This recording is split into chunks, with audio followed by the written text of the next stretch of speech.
जय हिंद। कैसे हैं? बढ़िया है।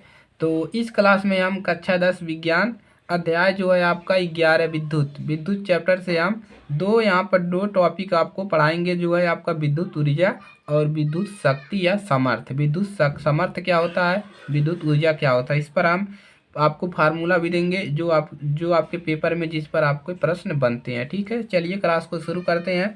तो सबसे पहले हम इसमें पढ़ेंगे विद्युत ऊर्जा के बारे में कि विद्युत ऊर्जा होता क्या है। तो नंबर 1 डालेंगे आप लोग, विद्युत ऊर्जा। ठीक है, विद्युत ऊर्जा। ठीक है, तो विद्युत ऊर्जा होती क्या है, देखिए विद्युत ऊर्जा क्या होता है। जो विद्युत आता है वही तो ऊर्जा होती है। तो इसका परिभाषा क्या है कि इसका परिभाषा लिख लीजिए कि किसी चालक मतलब जैसे हो गया तार वगैरह। ठीक है, किसी चालक में हो जाएगा तार। किसी चालक में अगर विद्युत प्रवाहित हो रही है, ठीक है, किसी चालक में विद्युत आवेश है।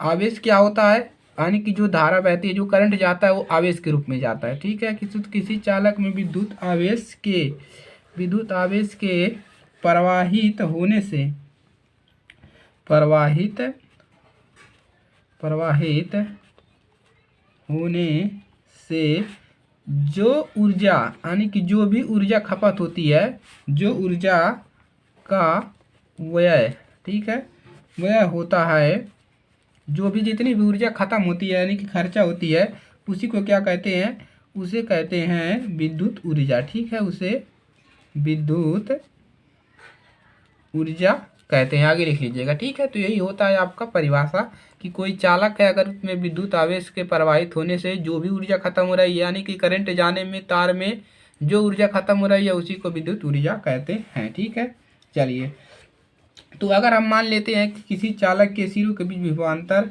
अगर मान लेते हैं कोई तार का विभवांतर भी है और इसमें क्यों आवेश कूलाम प्रवाहित हो रहा है। ठीक है, और तो उसको यानी कि एक सिरे से दूसरे सिरे में ले जाने पर कितना कार्य किया जाता है। ठीक है, चलिए, तो इसका परिभाषा फार्मूला लिख लीजिएगा।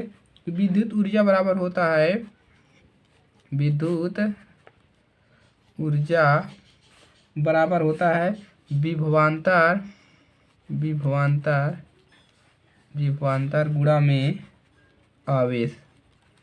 ठीक है, आवेश होता है। विद्युत ऊर्जा में क्या होता है, विभवांतर और कितना उसमें आवेश खत्म हुआ। ठीक है, ये होगा। तो विद्युत ऊर्जा को देखिए हम कैपिटल W से प्रदर्शित करते हैं। ठीक है, W। ठीक है, W बराबर विभवांतर को B से आप जानते ही है, गुणे आवेश को क्या होता है Q से, तो W बराबर B Q। ठीक है, कैपिटल और स्मॉल दोनों हो सकता है। और जो ऊर्जा का मात्रक होता है वो किस में निकाला जाता है, जूल में। ठीक है, जूल है, तो इसको आप लोग लिख लेंगे। ठीक है, और भी यहाँ से फार्मूले बन जाते हैं, चलिए आपको बताते हैं। अब देखिए यहाँ से अगर हम फार्मूला बनाए तो W बराबर B गुणे Q का मान, Q बराबर ये एक और फार्मूला होता है, Q बराबर IT। ठीक है, आवेश वाले से, तो यहाँ पर उसका मान भी रख सकते हैं। Q बराबर क्या होता है, I इंटू टी। तो ये भी एक फार्मूला बन जाता है, W बराबर Q बराबर IT। ठीक है, चलिए इतना समझ लिया, फार्मूला आप लोग तैयार कर लीजिएगा। आप समझते हैं विद्युत सामर्थ्य क्या होता है। ठीक है, विद्युत शक्ति। तो दूसरा पढ़ते हैं विद्युत शक्ति। विद्युत शक्ति जिसको बोलते हैं सामर्थ्य। ठीक है, विद्युत सामर्थ्य। तो इसका भी परिभाषा आप लोग थोड़ा बहुत जान लीजिए। ठीक है, कि किसी विद्युत परिपथ में प्रति एकांक आवेश में, यानी कि कुछ समय में, अगर समय में खर्च होने वाली, कुछ समय में जो ऊर्जा खत्म हो रही है, उसी को क्या कहते हैं, विद्युत सामर्थ्य कहते हैं। ठीक है, तो इसका परिभाषा लिखवा देते हैं। चलिए, तो लिख लीजिए किसी विद्युत परिपथ में, चलिए थोड़ा स्किप कर दिए। तो विद्युत शक्ति क्या होता है, किसी विद्युत परिपथ में प्रति एकांक समय में, यानी कि कोई परिपथ है विद्युत वाला, तो प्रति एकांक यानी कि कुछ समय में जो ऊर्जा खत्म हो रही है, ठीक है, खर्च होने वाली जो विद्युत ऊर्जा जो खत्म हो रही है, उसी को विद्युत उसका सामर्थ्य कहते हैं। यानी कि यानी कि इतनी ऊर्जा खत्म करने के उसके पास शक्ति है। ठीक है, ये हो गया। अब सामर्थ्य बराबर लिख लीजिए, होता क्या है, तो सामर्थ्य बराबर होता है, यानी कि विद्युत सामर्थ्य, सामर्थ्य को पी से दिखाते हैं, यानी कि शक्ति, यानी कि पावर, पावर कितना है शक्ति, तो विद्युत में बहुत पावर है, तो सामर्थ्य P बराबर हो जाता है आपका विद्युत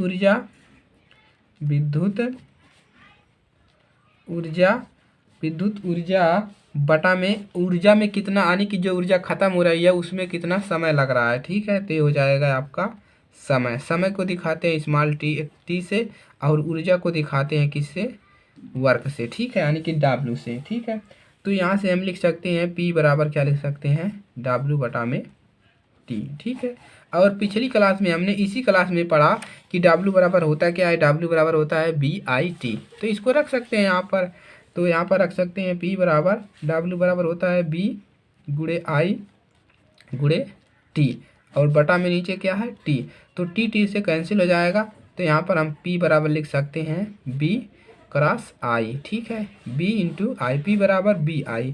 तो ये भी आपका क्या है एक, चलिए तो ये फार्मूला आप लोग भी तैयार कर लीजिएगा। और जो शक्ति का मात्रक होता है उसको शक्ति से क्या कर लेगा, शक्ति यानी कि वाट लगा देगा, तुम्हारी वाट लगा देगा। शक्ति से क्या होता है कि जिसके पास शक्ति रहता है, तो लिख लीजिए शक्ति का जो मात्रक होता है, शक्ति से टक्कर ना लीजिए, शक्ति का SI मात्रक लिख लीजिए। शक्ति का यानी कि सामर्थ्य या शक्ति का SI मात्रक जो होता है वो क्या होता है, इसका मात्रक होता है जूल लिखेंगे, जूल प्रति सेकंड। ठीक है, जूल प्रति सेकंड होता है।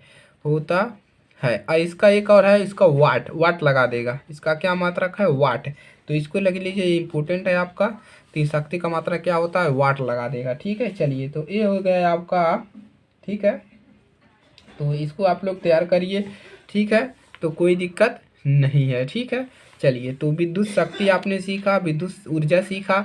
तो वीडियो को शेयर कर दीजिएगा, चैनल पर नए हैं सब्सक्राइब करिएगा, दोस्तों के पास शेयर करिएगा। ठीक है, चलिए मिलते हैं नेक्स्ट क्लास में अच्छे टॉपिक के साथ। जय हिंद, जय भारत।